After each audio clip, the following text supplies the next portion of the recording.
sopiu elel monato mun khana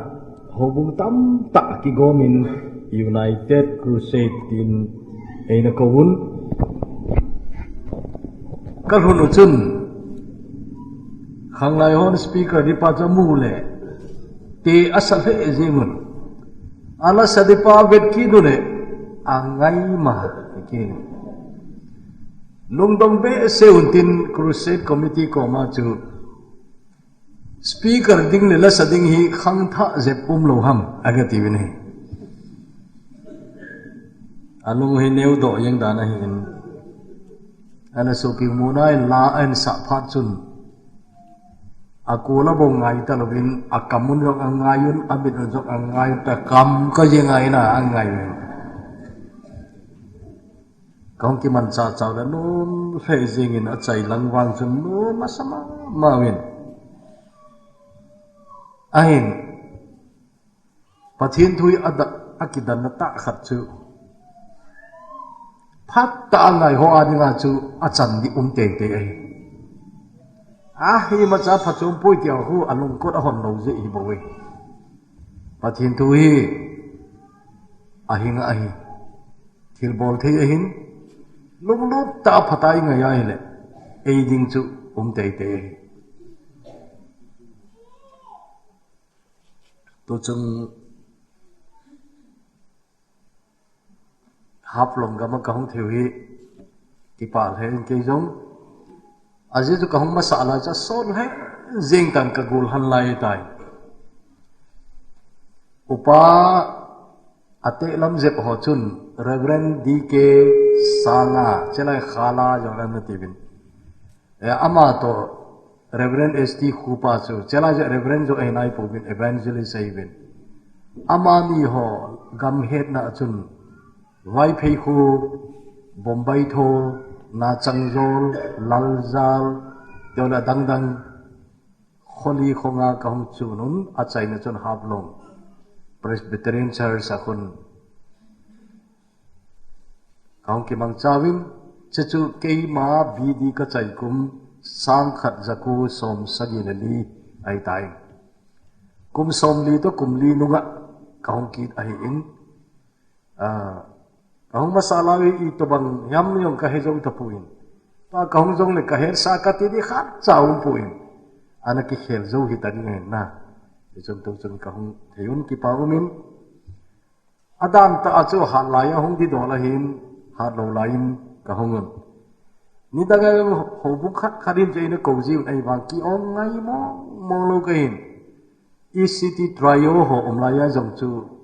trio ho jong nang pui di na hung de 18 ai wa nga hi thai mo lo pha do om lo ECT trio ho jong chu to hi America lam thung lo yong om tawin ting le ji jong anei su di to bang ai tawin ya chen pha hi so ta nungai ke yong ka hung ai hin mi banga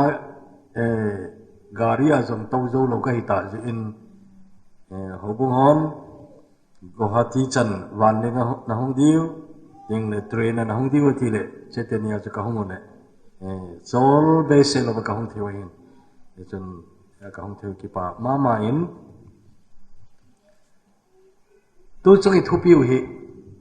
hoya na hin ti hi cha achai ge ya che chu all I told you hin hoya na hin ti chu address ki do na to bang hi na tu chama hi I had you pathin lagau e ki thupi na zala na na mun na he de na mun na dei lo po le na chun te ngai di ngai na mun na dei le na confirm di ngai che ya nang din mun chu ko yi man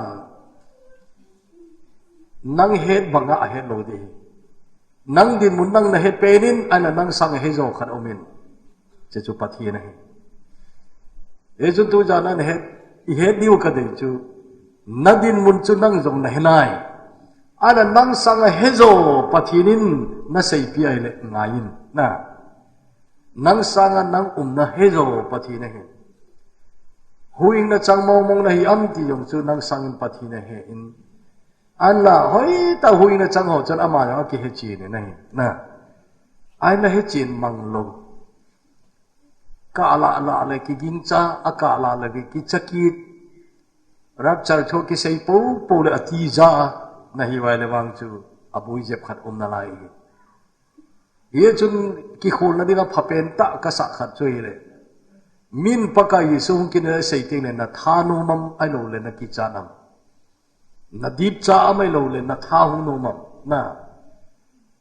pathian cha yi lo he na bai pen chu pakai hung ba dai tai tu za na hu dai le na thanum de thanum tai na ki go zo de a ki go zo san na dem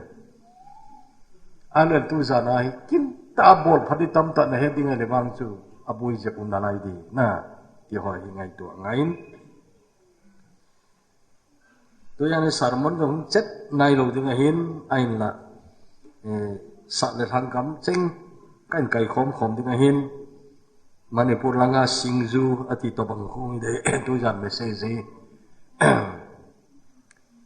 ei Bible chang diu khat chui le Pastor Pan anasimtain chu iti chun ko yuitin adang mun khat munni ain sip kain sim na lai de sam zakhat le som thum le ko sam zakhat le som thum le ko o pakai nei khul chil su in nei hatai nangin ka to thim pe kadin do pe gein hen kalungel ngai tu zo si zong gam la ta akunin nadat khen jing the kalam ha na khul su kein kaluk zong na he kachon namha abon chan na he tai o pakai kalaya thu cheng khat jong apor masangin jong nangin abon chan na he su ji tai kanung kama a nei khel tanin kachung na khut nangam ji na hi het na hi to bang hi ke din akidang be sein asang walin kaso pha hoi ai tapui nalagaw dala ahoy lama ka chia na ang sunga ko na hoy lama ka jam ding ham wana kaldo zong leng nang mana umin noi mi gamaduk na kisim zong leng na umi haging naying ting naying zingka apat lenging tuy khang len mong kaya gacheng zong leng hikom zong chu na khutin nei kai doa nakhut zena nei tu cha ding ai na laye muthimin ei jin khum hen ei khu hen kawela khoba jong zan su hen ti jong leng nang din muthim zeng jong azing pun zan jong sun be ai muthim jong nanga din khoba be ai chan som ne le thum opathe nei khul chilin lang kalung put he su in nei patem in lang ka ngai to abon chan he do tan ve chuleven ka sunga chon git lo na kham chuteng ton sot lampia nei puin pathini na thu the bon chawa ding phat thei ei bu pitaw hen amen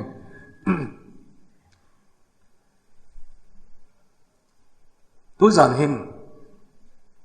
azawa pastor pa sindo na chu tu chungi thupi hin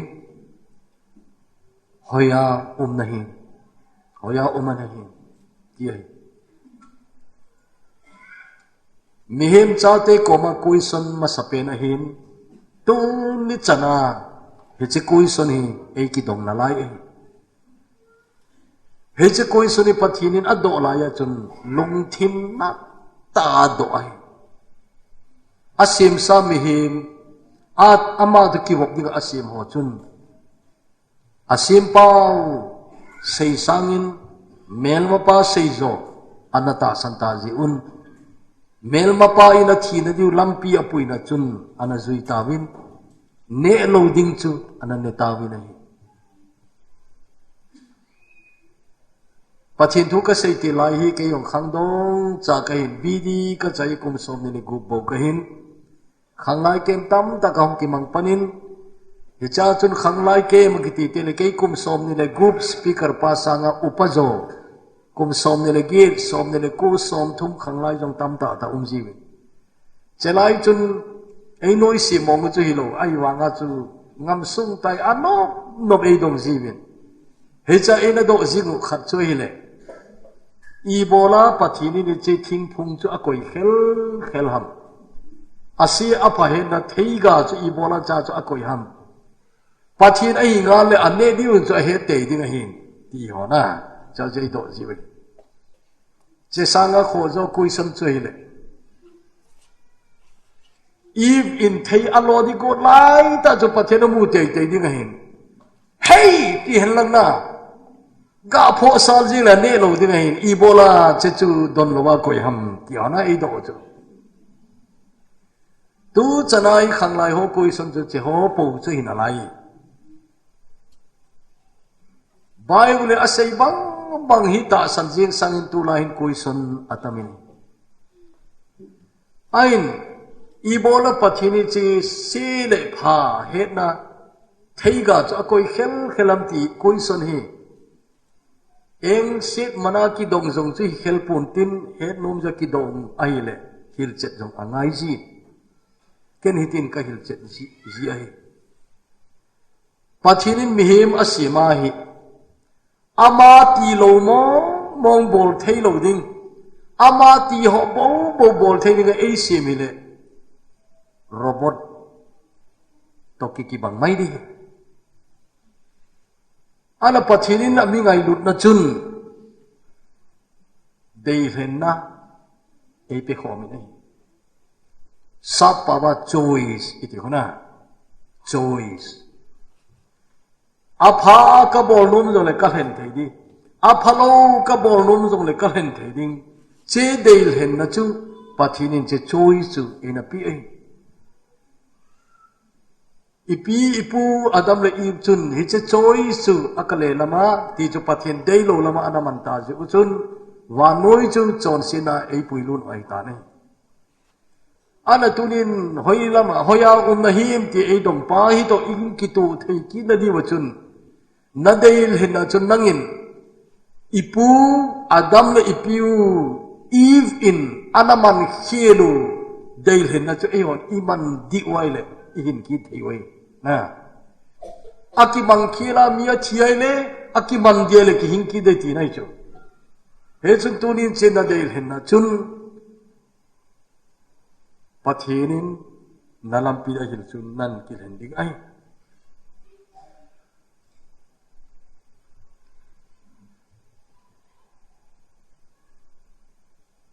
tu chung hin pathin thu ingai di dano them chagat introduce in bowling kating I program chun counseling class te also che chu chum lo ding ai ai tu la speaker hon thu sei dan hoi teng ai le chun counseling hi jing jing ai a chu ma tu ma counseling ga bol kin ngai lo nanga di chi na nang ngai cha mu te te ding in che chu sermon khan na mu lo jong akile na mu tho ding ai na che chu nang ngai cha mu te te ri ki gon lang zinga sun jong hi to tam ta cho office kai ding eating yok ki khat nan tin ai wanga home chom lo ding in loi le gon ho bung choma ho zo zana hung thei lo de su na in ko lu no lang na aji chu phari pamai a hi kai chu mial home zo le boy chom lo hom cha yong hin thei al hom manuwa ka sei no mo sei da jong ka hi pun som nga to na hu jong le ka hil tho ding ka sei ding chu ka hil ka sei di jan ka sei tho ding ai wangin phari pamai ai je chun ai thei chanin atam thei pen chi gu ting manipur nga ho bung khat iba lo di ka de ho bung khanin speaker khana ko le zana tam jiu suna hom ji speaker palung hanga sial ho bung atine sial ju sunaki mulo sana bo ki moi ja chunna achin ho bung ju sial ho bung sa amala ma dal ha chu hoilanga umnai wam suna ki mulo zana tam ta na hung jiwin sial ho bung atia dal hai e chewang ju ken ju ka sei lo ding ai na IP jong le sial ho bung ju inop diwang ka ging chapoi ya chun jing jong le hol ten ngai acha I thu sei seu le na na ngai cha khanung jaw de ping tha ari jong zawin tin ping tha lo di jo zawin tin teng le tu lai ping tha sa hingan abu ya boi mi tama tamai tu chunga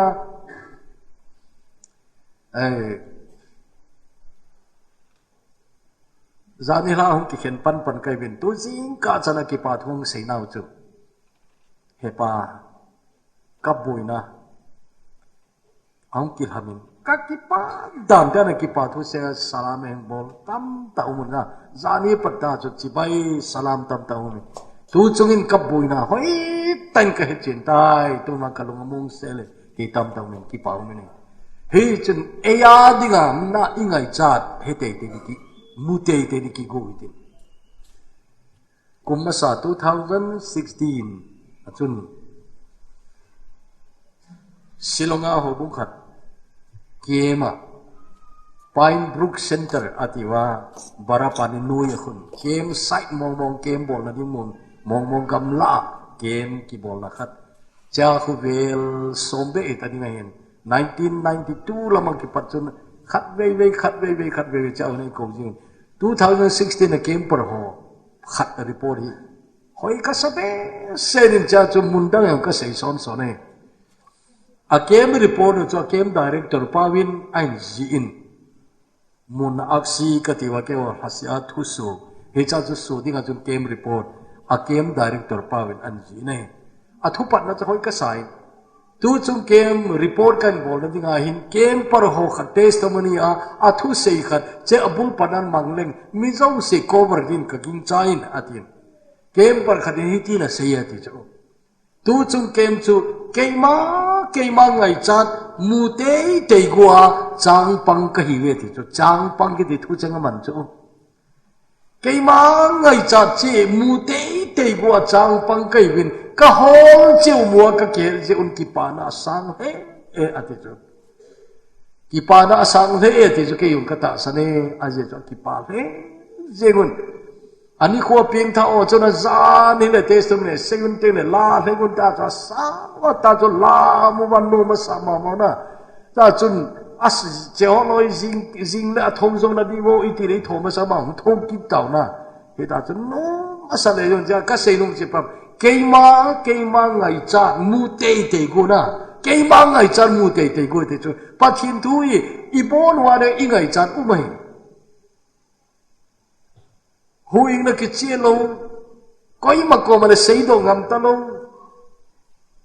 boy ta no me jong le nanga di hung de pha tan tau pu me na ngai na ping tha sai nga la ki phanam ta pakai nung na zui na gal ka nga zui mai ta pakai nai cha zui ngam ta lo cha chu na hin kho ha sama ma ye nang le nang yo ki oi mo ma ye nang le nang yo ki phalam tun ye ga pakai zui jong na di we che yong chu na ga de hung ki sei do di ne ting le na boy na koi ma cha ko ma na sei do ngam lo ai wa nga chu na boy pi ma jing min I pi thu sei o le nang ki pa do thei ta mong lo na hi jong le tu chu ngai na ngai cha hung ki sei do ne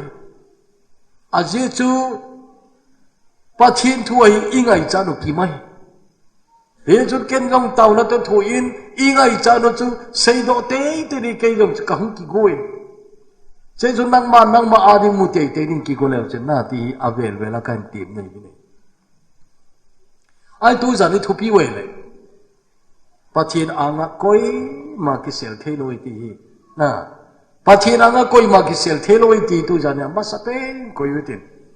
pathin adam sa ko wi nei hoya na hin ati nei adam don bon na khul lai na thau chu sago keu ka hi ka khenin ka ki cha kana ki sel ta ati he cha pathina vela ado ki khu num loi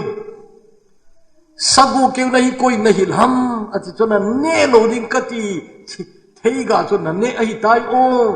sagu kêu nahi koi nahi ham ti ko nai tu ni ulena minu mi pa nunga gol hang tu chung I thupi wi pathinin na asa mama ei doi ti tu ni ngai tu kanu me hoya nahi na address na he chin ngai tu lai chu form khat po fill up ga bol chen address ni fill up di beta present address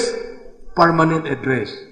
cha chu hap longa jinga dinga chu ani ni chu ki bangana so di ngai tin ai wa tu lai chu ichai nau te mon tinami umatai na Bangalore langa loi airole Delhi loi Mumbai loi airole Pune loi hoi lai che chu icha te muntina sipai pangloi jong kero 56 APO ti hona eto bang address chom ane chu amon fill up bol te ule present address Aimite Delhi cha tamja ju Vikas Puri ham ti betauna ano Dwarka ham ti tin ai lo na dang na Munir ka aimite tamna min jong min sema ma na heto bang aimite tamna chu present address and fill up bonong tin permanent address chu have long na anu pa na amazon at wang se piang thiai le along hung ki pu na ding chu permanent address chu heto bajol haga bajong address ni kine ye pieng tha nahi le pieng tha nahi le na permanent address chu wan khopi hi in na present address tu pakai nai cha na zuyam gam gal kang na zuyam ki phalam pum pakai na zuyam tu lai ta na present address ipi ha pakai tu kinai cha kal sung na yama lo le gal kang pakai zui na yam chu na present address ai pieng tha lo chu a permanent address chu a kiche ma jingin damun mei di lahin leise chunga tu a present address tu address choi zupung zuar phung zon than hoina azat zana chon set kem ka sei seng loading nang na het di ping thalo nei le tu na na hoi ya chu nang na ki he na he chun address iti ten ni hi ti he witin na he chun ping tha zo se chun permanent address chu lungmon ta wan copy chu inei tai ai wanga tu na present address pen na ki phat lama na ki sunglel ma jengam o pakai wan copy de chu nei lan do kai tai ba tu ka nai ka ki ngai to le ka za zo ka chan tu ka nai ka ngai to le deyong ka dei pui ai wangin a hiti kai mai na ti le tu chung na din do na ni pathinin hi che program an gun hi dinge hi chu tu za ne hin he che ho cha chai na apul pat na practical kan sei abul la pating ngai tu ti wanoi le sina hin kho gen theium pen chu pakaya kuna zam ai na pathino kuna zam kiti hin kho gen theium pen ai ai waga setanin mi hoi ta alep zo wei ja chu mi loi kha chu nom sakin ve tau aje chu achandiu he lo je na achandiu he lo je leisit nok sana na sata ki pelu ro wang chun adin munu chu ki heta lo wi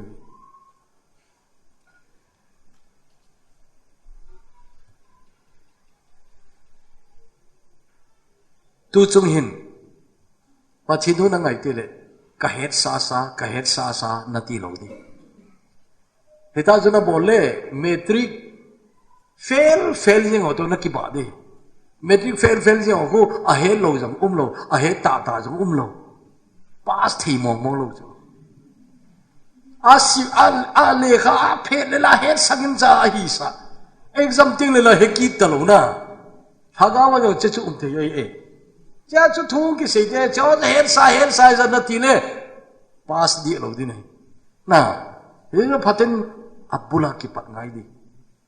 adi ta chu tu lai koi pathin du he lo uma pieng tha lo hon jong zu kham ti te zu kham su le ja kham ho ko bible he na he chu ting le pastor pieng tha lo ki san he we lamka thangjam road ati lamka hung khate chu ne he di chen cha khu la kaung suai le scooter ka tong thei lai to ajo to pui ai cái tàu thế lại à ấy nó mình cho du khăm khẩn pu cái đợt nông khẩn mình điên à ấy thì ấy pu cha làm lại ta ấy bị xây dựng cái gì lại pam năng tàu lo inte cái scooter ấy là pia aman atol lo din sa chu ấy nó mà problem khẩn ấy độ nó mồm khẩn ấy thì cái gì du cho là nằm thế thu riêng na ding ông ding det be se lo na khama kham chu pu kalung kham ta khadu mai chu ati ipiham hin sei ta ngona lung kham chu ka ti le ka pastor pa hu wan ka ma kai dim zu kham khat bui na đi ka chu sang thôi na ka pastor pa wan ka ma kai dim ati a thing thia chu ke noi che pastor pa ka ta san no wai ka on selling la pom lo kursen la pom lo testimony kiti la ngai nom lo na cho khát cha đầy lối đi rồi apin thà đam na cái đó thiên ta chú cả ta san nó ai mi chú khăm kiti chú serious ta ki hopi thế lo ra chú casual ta cái don chú cái na lo đi pastor ấy khula cái tile cái ta lo ra na atuk verle dak sa pu nào cột cha da đi cái đó phẳng lo ấy na cái ta lo ra na thì chú ha hết chuyện thôi khó khăn à giống như golang khát xuống là ra na lim ti ông này mang lâu khari mìm tin chứ chú ấu bát tiêu khari hin anh liên ngay ta gà bể chú năng hiwang chú đào muni răng sẽ là nó giọt bay vang ở hiền na à chị chú mà nó xảy ra hết thôi ai upapu cái chú răng ta cái nó chơi cái nó hồn đi năng à coi nào để copy dùng tắm ta đâu chê pa đi ai vào cái mù thấu thấu đi à coi nào để Holy Bible nó giả nói là cái dễ đi copy dùng phật bị nó chê pa nó lại đi ai vào nó cho đào nó cái mù thấu thấu đi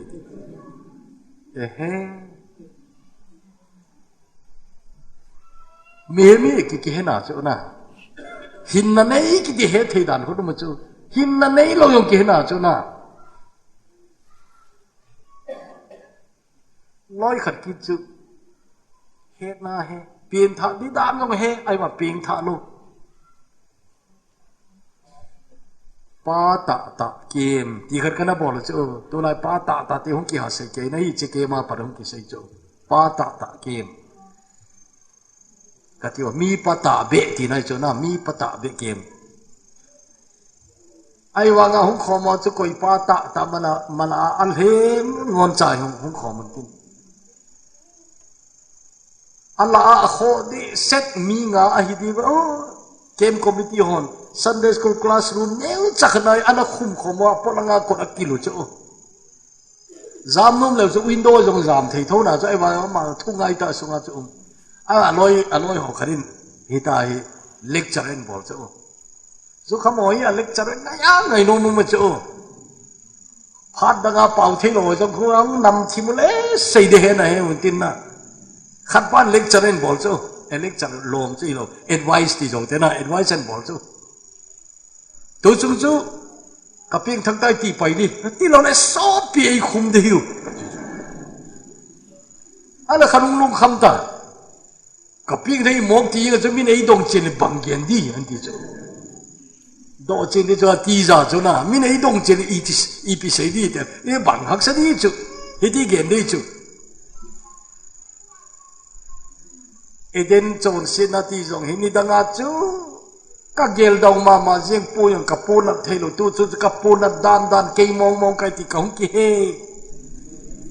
pagka Yesu thì na dòng không biết là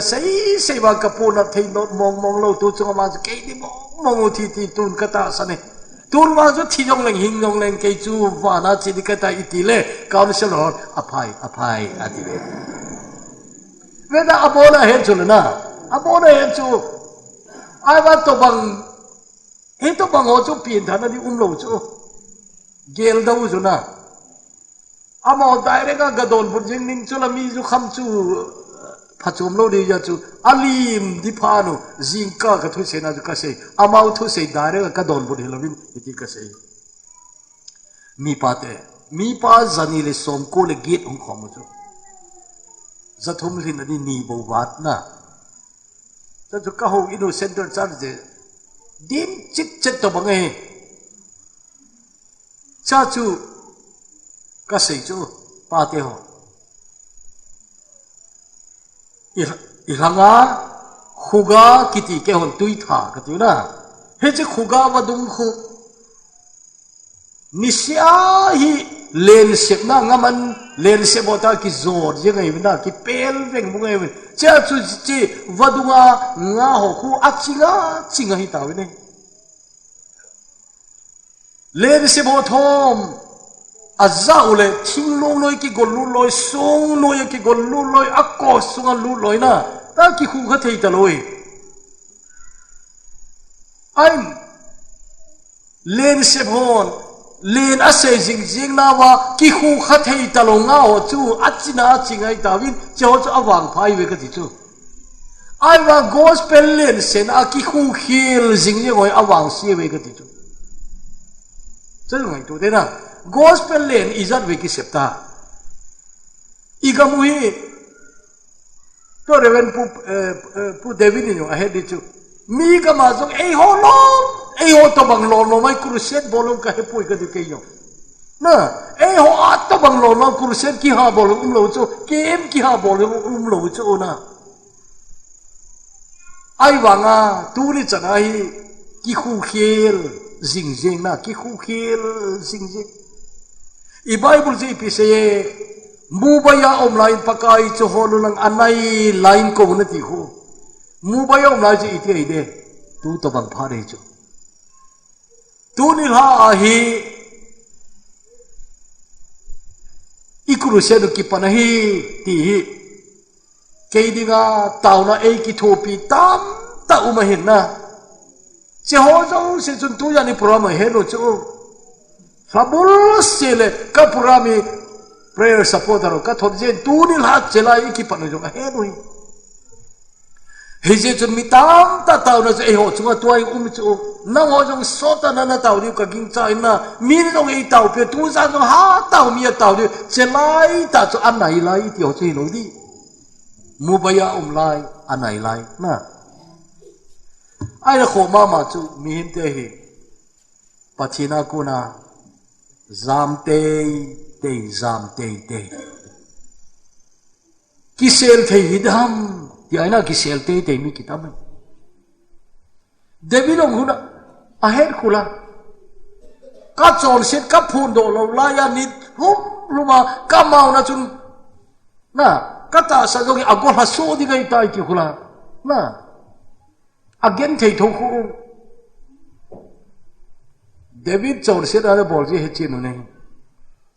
lempa david ki ti o pathina chunga ki pa mai zen to I che chon se na bol khel Bathsheba to azon khu ki sel go hi chu zama hi chu na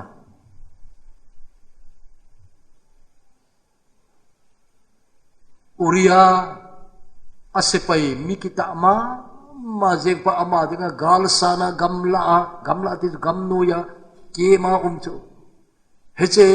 laita chun Bathsheba chu ina ana ki ko lu ana zone pita ne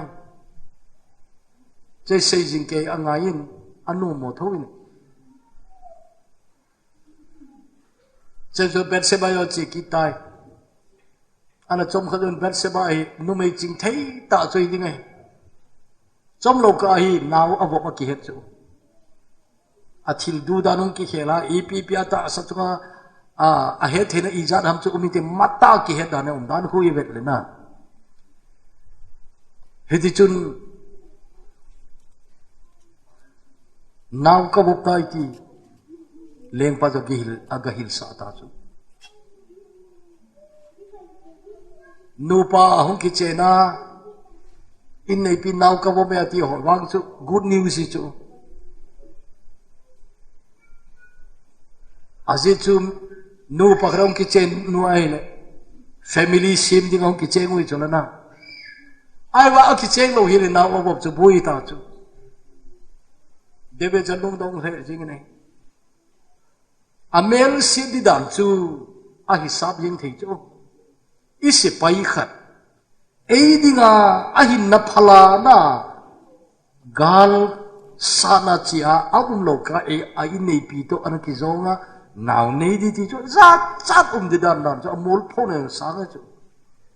ngai ngam lo cho na ngai ngam lo zia ki pu yeni ti cho la mi ji cho na mi ji cho o ami pi te angai pi sei di hechi athil bol khil chu im na theiding chun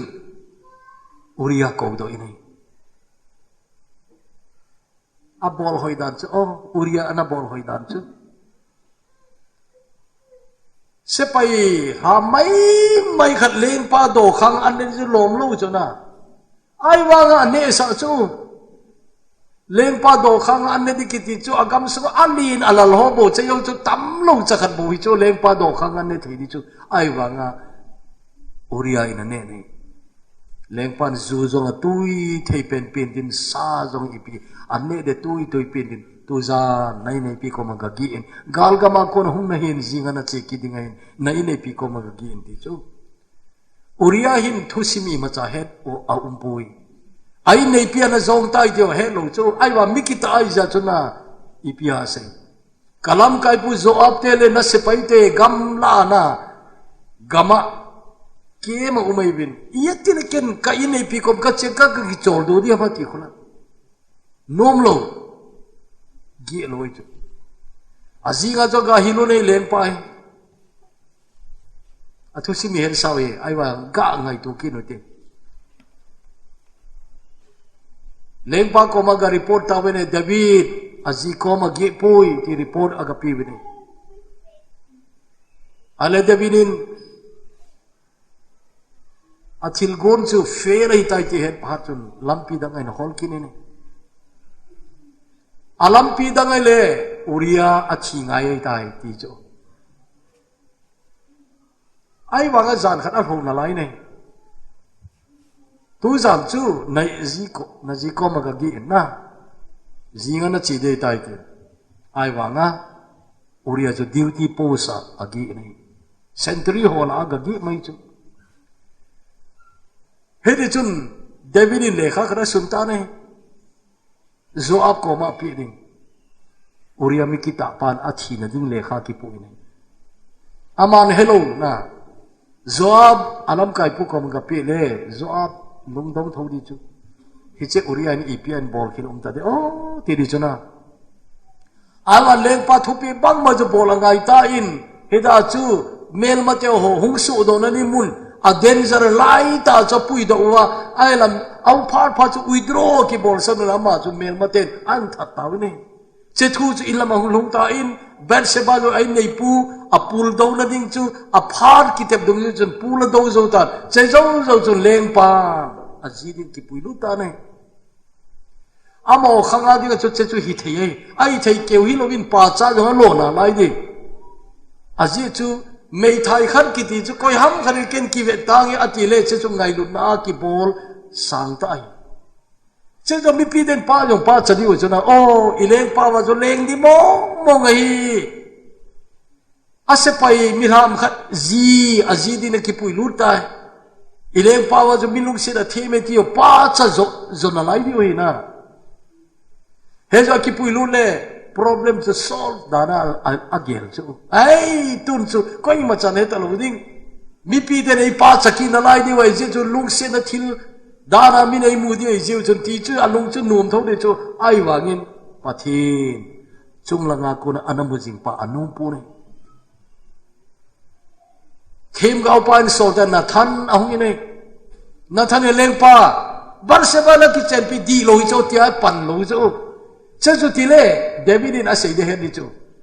mi ai nei pu thita chu ken ka ki wedding ka ki pulu nang se ni ipi umam ki mai thi chu na thim ki chan ko di chu ala thim ki chan thei lo hi le an bol chu na thanin thu sim chum be an pat chu la na a thu sim li he sau chu a welin ga nga yu ti hita ga pat chu leng pa nagam sunga hi mi hau ta khat umi kel ngoi tam pi ane mi vai cha kharin kel ngoi khat kel ngoi pi khat se dei chayong chu achanu abba sa je ga lung si dan chuna ai che mi ho pa chun maljin anein amaljin pa chu kel ngoi a tha pi no min ai wa ama kel ngoi a idin ama tam ta nei jong le chu a idin mi kharin khat se anei chu Allah pi na thatai agati khulna leng pa David che chu azza chun di mong lo na adi lo dan chu ha he wan tin he to bang mi chu koi ham na a zalia asading amma zo achi ding ti ko ama le ma judgment ki peta zo na he to bang mi chu achi te re ti le che pha chun na thanin leng pa che chu nang nahi an ti chu che chu nang nahi an te ta chu na che pha zo David pathina kon ki sel thelo yang ki hedan nathan ko ma chun kachon setai yang ki phungi ne kachon setai na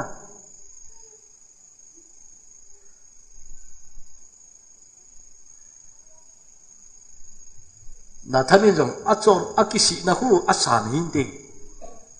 enjo isi mai le iga si mai le simchan umbe se no chu awa mi aki ho pipan a het hidin tina ngai dam phun pin chu pathian na ngai dam ta na thi ta lo ni na thi ta lo ni ala che jong nung hidin ka king chai samoi adet atari i ma chong lo ja chun David ni che samo asulai hi che masang chu anunga ti chu ki he thei lo chana ai wanga ginchan ta khat chu he che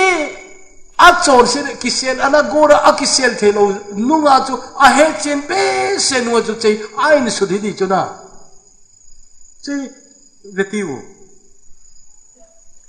na hagao da la hoila ma ka chi a na ang sunga ko na hoila ma ka jam ding ham nang din muthim je zong a jing pun zan zong sun bep ahin muthim zong nang din khowa bep ahi ti chuna supite pathina ga koi ma ki sel thelo ni ga ti a bible hi sa sa ni ai ho ki sel te ji ai ki sel thei ham na to ki sel thei a ki pu na ki sel thei lo chu he chu na ki sel thei lo ding le ki phun jing chu phalo ha ki phun ning chu phalo ha ki phun ti yong hi he khi la ba yin speaker pa ko ma ki phun sa te te gumi ji un je chu hi lo e ke ko ma na ki phun ai pi ko I ka lo di ken ka ngai dam thei la hi lo wa na speaker pa ki mu pi te te go ho jong hi a he khi lu khat di ka gin cha chu lung thing selin pathian ko ma ngai dam na ki thum na chin lung hai na di ta ki ti chu im chip chep ta lo na hoi ta lung thing sela phun do chabana nong bol ki ta lo ding azon pe ta ki man nu me nu veti mu ang ai pu yu chu ama chon se ki mu lo hil hon khat che te chu nan an pu yu chu che loi on tho yong ka sai jing kam mata beauty poloi hi di da roi ga ti aje la bible la um na jing pi ta ga ma do chu che nu me nu hi ho hil he che nu me nu a zon pe ta ka ma nu hi ki chin tho na a zon pe ta English vele chu in the very act tinai che chu azon pe da ka mano ti chu cha ka dat mo kharum chu bible kan simtil til per kan dat mo kharum chu azon pe ta ki man hingala I bola no mei boen pu yam ka ti chu pasal pa hoya ta pasal lo wa cha zon pe ti thei lo chu chei pasal lo ki ngai tu ni kharum nu mei hi athu apang ji pasal ong do ji na no me ya thua pang ji cho pasal ong do ji cho ai wang adi adi lo he khen pa chun iya kaya mu chuna pasal hoi ong dinga gin chat thei loi ong dinga na gin chat le nang le nang ki zo thet mai di ana hi che pa hi aki he poina amat masawa na jam do manam alol koi machat amat ngam lo koi macha chung chung ya sei ngam lo khat anui si pen nu mei zo chan manu ham ke lo chu tulai igamai pasal loi khari koi macha na chung chung ya sei ngam lo khat be ni chun mi khat ka ni hil chu army officer rahim anau pa zong army pension upai lut nunung zo ha pension nai lo chu anau pai lewang chu zemedar ham khanau pension nai ai wa ji zong nei lowa ta chu zuwa dona ki don li ki ti mai le cha upa kom ka ga sei chu officer nahi in kho hausa zong nahi kin alai nang holoi na wang sin nau chu koi man na phok ngam ta lo chen na wang sin nau kei bo hi ong hil thei ding ka hi ta ja kong hi le ki ngai ton ka ti chuna a ki ngai to kai nai hi e to ni pasalo yong ngai to ngai koi ma chan a phok ngam lo i mana chu bol thei ki sai le bol khil di na koi man a phok ngam lo ki ti pa chira pho ting le bui hiche pai ki man lo chu hoya chi ta i ti su cha ham amat lo mong ham alul amat zo lo ham yong ki helo chu na ai wang a han lo zo nu mei chu pakai kom ki pui lu chu awa ken chenu hi wan pha ka sa nai aji chu angai dam ding pa kom ga pui lu kha khel khelu chu angai dam thei pa ko na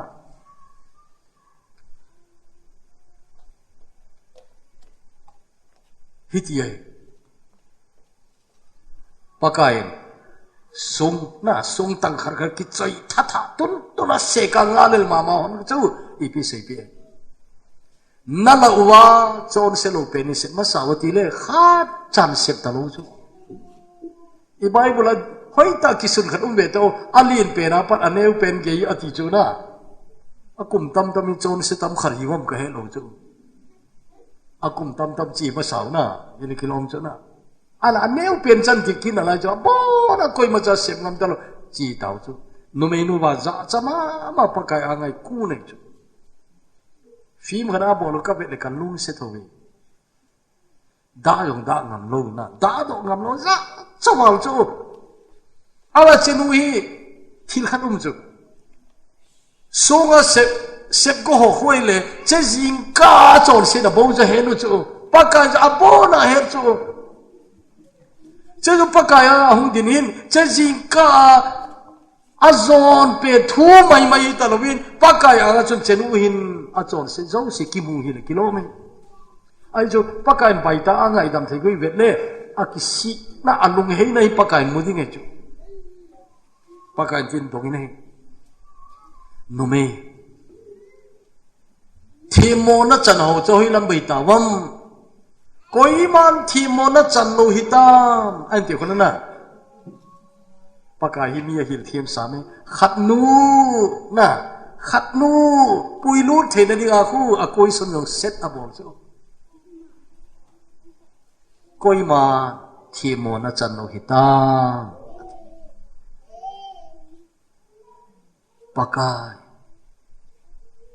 pakai ti cha khu ta san o cheng ni chu pakai koi man thimo e chan ta pui ta pakai hi lung sung ve ai je chun khat nu hi alung a he ti phata mu chu pakai ati hun ta san o hi orin vai nunga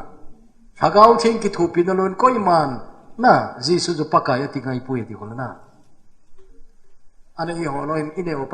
pakai itu pas itu thu chu mày pakai itu chân van gam lún ở đây thì kít khu jalan có lẽ chum không kít na mà chơi lại ta pakai coi màn thì mỗi chân pui pakai ở ngay wo kiến dùng thì mồ cái chân pui chỉ ta tu cả zone sakit tahin Biang tha hin khu ki pat na chu tu kal ki ti cha chui chu o gama I Christian khu ki so the lo na tu kal ki tin in kho lui le in kho tha akhen na di ki chi lo chu chi ya chu na hal khom le na lung mong lo de nai kho jong tu kal ki ti chu nai kho lui le a tha chu khen jing le na nai kho ki chi in de Biang thak kita tu tukal kita hin khului to atha hin yang boundary umil jo boundary na agam ki umil jo mi tam tai boi na i boundary yung kisu lo we ngai dam chu ki chang nom ai ba tukal kita chu ki gel kho lo we gel kho lo jong hi lo gel nom lo gel ngam lo min pathina deita ta le tu kal kitin hin kholu le atha khen yeng tu jan hoya na umam oi ten ki hong ki khol chen na tu kal kitin nain kholu le atha a khen nai lo le tu chung khen sau ti ka chu ti le nain kho chu ki khel lo the lo de ki khel nahi mai de ki khel nahi mai de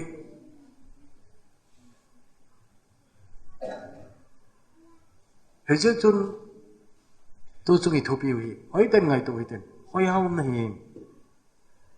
a ching thei ngo ni we tu jan na na na ki het de hoi hau nahi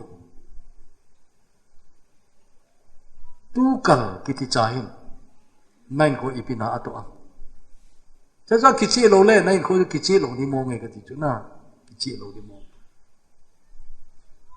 ka sei sa bang chun tin pa thi no ngai hoi tin nangai chat na ki mat kha ting le tu de ding tak na nangai chalum ke sei do pha lo tu de ding lang ta jo pathi de ki pi do na pha I hon pha le ki pe do yeng le chun na ki cha ye nidam banga a group a counseling board ni chu ami yong ki umlo na nida chu ke yong speaker kai na chu counselor sagi be e zui chu tu lai koi ma nei zui lo chu che ya chu ka thu sei jo si cái vi lo tu lai patin tu sei tam ta tu sei ngai lo chu counseling ai sermon la hi counseling la hi na tu ya na hi I counseling chu I pat ji ngoi chu hin khat a chai na ka sei no chu tu chung hi ka ti nai lo tu chung ke vi lo ke patin thu ka sei dan mong hi koi ma cha kan pho lo de koi ma cha ho yong kan ho se lo di pho yong kan pho lo di ai wa patin thu na pho kha nge le ma cho don lo win koi dan ka di chu na patin thu na an pho po le ma cho don lo win koi dan ken wa di koi ma mai chang ka ko lo ni koi ma cha ka ho se lo di che chu patin thu sei dan lo ai pui na ai la patin thu an pho kha po le cho don lo win koi hi beu na khanga iza cheng se hi I good di hoy chu na I gel kho di hoy na salo lo ding na salo win po te don lo win ko I po te pathin dun tu na pho ai le awang pha na hi a pho ding nei lo chu ta sa jong mi wang si tu jan pathin dun nang na pho ai le mi wang pha nai ya zo tu jan I mu mon lewa na ki ngai to theu na ki ngai to yang ta pa ka ka din mun ka ki ngai tu in ka na ka ki ngai tu in ka dei poi golangar ki si wa den ten ka ki dei mo wa le ti cho hoi ka sa sa mi ka ki dei mo wa le ti cho che chu mi om ki mu che le ki dei mo wa chu na ana na ki dei mo wa ten le na dei di pen na mu ne da nai tai ti nai ki nei ye chon pathin lama to chon ki le ki di ki ko tin iu nau kho lo ten na chun tu chung I pha no hi pa mai ta in koi daw hi tin hin na ding koi te leng ti I de yo na hi tu si program chani beleu chen pathinin engai lo monge he che program imu thiwi na ti he che chun pathin e dinga he che program agune tin kilaw tin ya chun tu chung idin munu ki che te din ki golem ti ki te naw he achaina pastor pan conductorin achaina lang hin la ki tele phante pathini bon chawa dingin phathe e bu pitaw hen